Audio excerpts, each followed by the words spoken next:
Hello students, welcome to MTC Learning. In today's video, we are going to study about one of the type of audit, that is balance sheet audit. So what is balance sheet audit? Balance sheet audit is one of the most valuable part of the financial statement. है ना, financial statement में कौन से चीज़ें होती है? Trading account होता है, प्रॉफिट एंड लॉस अकाउंट होता है एंड बैलेंस शीट. तो बैलेंस शीट एक बहुत ही इंपॉर्टेंट पार्ट है फाइनेंशियल स्टेटमेंट का. Balance sheet reports and presents three main elements of financial statement including assets, liabilities and equity capital of entity.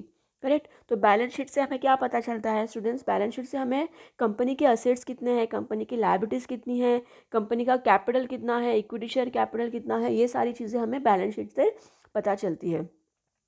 It depicts the financial position of the business as on particular date. है ना, particular date पे business का financial position कैसा है, कितना है, ये पता चलता है हमें बैलेंस शीट से. मतलब पर्टिकुलर डेट पे कंपनी के एसेट्स कितने हैं, कंपनी की लायबिलिटी कितनी है, बैंक लोन लिया है तो अभी तक कितना बैंक लोन पे करना है ना, क्रेडिटर्स कितने हैं जिनको हमें पेमेंट करना है. असेट्स की अगर मैं बात करूँ तो हमारे फिक्स असेट्स कितने हैं, हमारे डेटर्स कितना है, हमारे पास अभी बैंक बैलेंस कितना है ना. तो all these things we can understand from the balance sheet.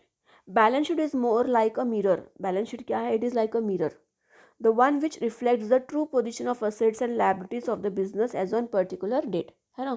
तो जैसे हमें मिरर अपनी इमेज बताता है, जैसे हम दिखते हैं वैसा का वैसा इमेज हमें मिरर बताता है, उसी तरह बैलेंस शीट भी it is like a mirror जहाँ पे कंपनी की ट्रू पोजीशन पता चलती है, कंपनी के एसेट्स एंड लायबिलिटीज़ पता चलते हैं.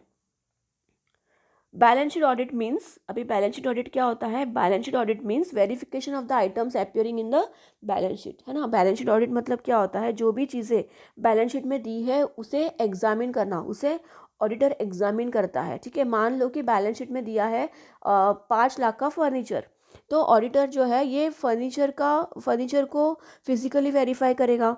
ठीक है, उसका वैल्यू फाइंड करेगा, डेप्रिसिएशन प्रॉपर चार्ज किया है या नहीं वो चेक करेगा. अगर बैलेंस शीट में बैंक लोन दिया है 3 लाख का, ठीक है, तो auditor can check the amount of bank loan from the concern bank. है ना, कंसर्न बैंक से वो स्टेटमेंट मंगाएगा बैंक लोन का. करेक्ट. तो क्रेडिटर्स को अगर पेमेंट करना है तो क्रेडिटर्स से स्टेटमेंट मंगाएगा. राइट. तो he can find each and every item of the balance sheet and he can verify each and every item which is appearing in the balance sheet. है ना, मान लो कि बैलेंस शीट में cash at bank बताया है 2.5 लाख रुपया, 2,50,000 rupees. So auditor can cross verify this amount from the bank statement. Correct. तो each and every item which the auditor is auditing or examining in the balance sheet, the items of the balance sheet, that is known as balance sheet audit. It includes verification of assets and liabilities. यहाँ पे assets and liabilities को verify किया जाता है. Procedure to conduct balance sheet audit. देखो अभी balance sheet audit जब भी करता है ऑडिटर तो क्या procedure, what is the procedure to conduct the balance sheet audit. ठीक है, first one, before commencing the audit see that the system of internal control is effective and qualified staff is appointed. है ना, जब भी वो balance sheet को audit करता है सबसे पहले तो उसको कंपनी का इंटरनल कंट्रोल सिस्टम कैसा है वो चेक करना है. How the management is controlling the business.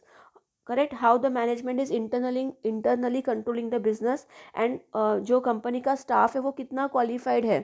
ठीक है, वो ऑडिटर को चेक करना है. दूसरा, compare profit and loss account and balance sheet of the current year with that of the previous year. Current year का बैलेंस शीट और previous year का बैलेंस शीट को कंपेयर करना है. अगर फिगर्स में कुछ ज़्यादा ही डिफरेंस हो रहा है then he have to scrutinise और ही हैव टू एग्जामिन और he have to analyse that figures. है ना, उस पर वो question he can raise the questions. He can ask for anything what he wants. He can ask for the different types of invoices and so on. Correct. तो compare करना है. Compare the increase and decrease in each item appearing in the profit and loss account. ठीक है, यहाँ पे उसको increase and decrease देखो हमने कंपेरेटिव स्टेटमेंट पढ़ा बच्चों सेम 3 में, जहाँ पे हम कंपेयर करते हैं करंट ईयर के फिगर्स को लास्ट ईयर के फिगर्स के साथ. करेक्ट. तो यहाँ पे ऑडिटर को कंपेयर करना है इंक्रीज हुआ है या डिक्रीज हुआ है. ठीक है, उसके रीजंस भी वो फाइंड कर सकता है. ठीक है, मान लो कि इस साल का प्रॉफिट 2 लाख है और लास्ट ईयर का प्रॉफिट था 2,10,000 या लास्ट ईयर का प्रॉफिट था 2,50,000. ठीक है, तो इस ईयर का प्रॉफिट कम हो गया, 2 लाख रुपया हो गया. तो ऑडिटर कैन फाइंड कि कंपनी का प्रॉफिट 2 लाख क्यों हुआ. हो सकता है कि कंपनी ने कुछ एक्सपेंसेस ज़्यादा किए हो, एडवर्टाइजमेंट पे खर्चा किया हो, या कंपनी ने प्रोडक्शन के लिए रॉ मटेरियल्स महंगा ख़रीदा हो, ठीक है, या प्रोडक्शन करते वक्त आई कैन से कि जो भी गुड्स है, जो भी रॉ मटेरियल्स है, उसका वेस्टेज किया हो वर्कर्स ने, तो there can be many reasons why the profit is less, ठीक है। तो ये ऑडिटर को चेक करना है। Investigate the variation in gross profit में वेरिएशन चेंजेस क्यों है, that the auditor is suppose to find it out.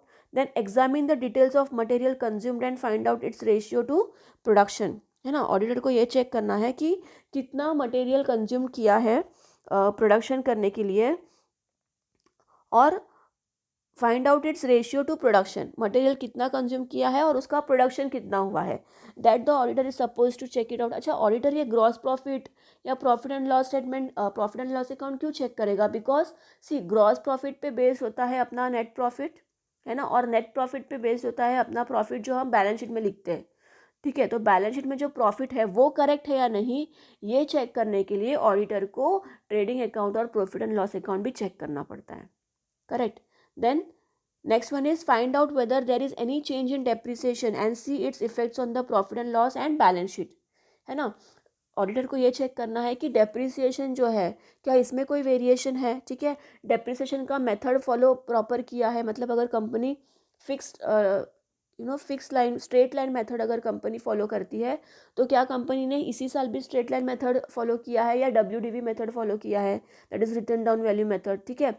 तो देखो डेप्रिसिएशन अगर कम ज़्यादा हुआ तो प्रॉफिट भी कम ज़्यादा होगा, करेक्ट। अगर ज़्यादा डेप्रिसिएशन चार्ज कर दिया तो प्रॉफिट कम हो जाएगा, और कम डेप्रिसिएशन चार्ज किया तो प्रॉफिट ज़्यादा हो जाएगा, करेक्ट। बिकॉज डेप्रिसिएशन का सेकेंड इफेक्ट जो होता है वो हम प्रॉफिट एंड लॉस अकाउंट के डेबिट साइड में लिखते हैं, करेक्ट। तो this is also important to check by the auditor while doing the audit of the balance sheet.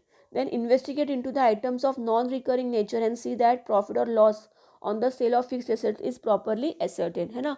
अगर मान लो कि पर्टिकुलर ईयर में कंपनी ने कुछ फिक्स एसेट्स को सेल किया है, तो इस फिक्स एसेट्स पे सेल करने पे कंपनी को प्रॉफिट हुआ है या लॉस हुआ है, वो चेक करना है ऑडिटर को।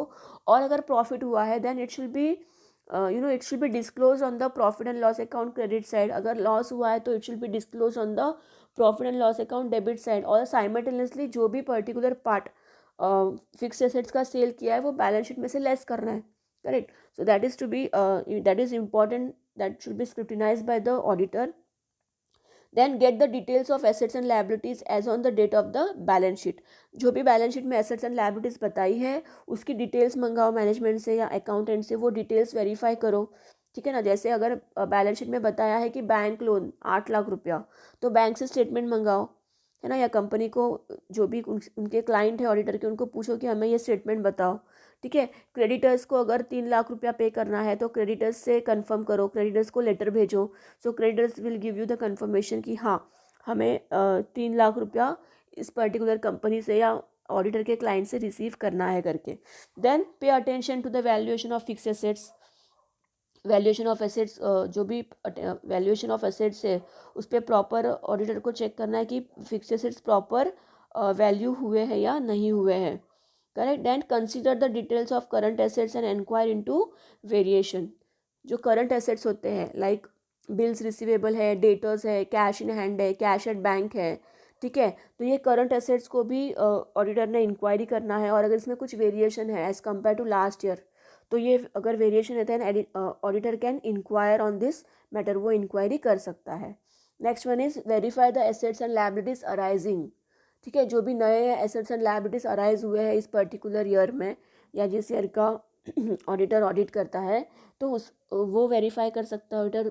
सपोज कि एक नया एसेट खरीदा है कंपनी ने, तो एसेट का वो पर्टिकुलर एसेट का बिल ऑडिटर कैन वेरीफाई, कितने में परचेस किया है, ठीक है, किसने ऑथराइज किया है ये ट्रांजैक्शन करने के लिए, है ना, who is authorise person for this transaction, correct. और फिर ये particular assets and liabilities physical existence में है या नहीं है, that the auditor is suppose to check, ठीक है। मान लो कि एक प्लांट एंड मशीनरी खरीदा और बता दिया है बैलेंस शीट में, तो ऑडिटर उसका बिल चेक करेगा, ठीक है, ऑथराइज पर्सन चेक करेगा, और ये पर्टिकुलर एसेट कंपनी के ही प्रीमाइसेस में है या कहीं और भेजा है, मतलब कहाँ पे है वो physically he can check it out, correct. Then scrutinise contingent liability, अगर कोई कंटिंजेंट लायबिलिटी है, कंटिंजेंट लायबिलिटी मतलब ऐसी लायबिलिटी जो सडनली हो जाती है कंपनी में। मान लो कि किसी ने कंपनी पे केस कर दिया, ठीक है, तो कंपनी को नुकसान हुआ, कंपनी पे केस किया है, तो कंपनी को अभी दे हैव टू पे the legal charges and so on, ठीक है। तो ऐसे एक्सपेंसेस को हम कंटिंजेंट कंटिंजेंट लायबिलिटी कहते हैं। तो ये ऑडिटर को चेक करना है, ठीक है। Then obtain a copy of all suits filed with the company और अगेंस्ट द कंपनी।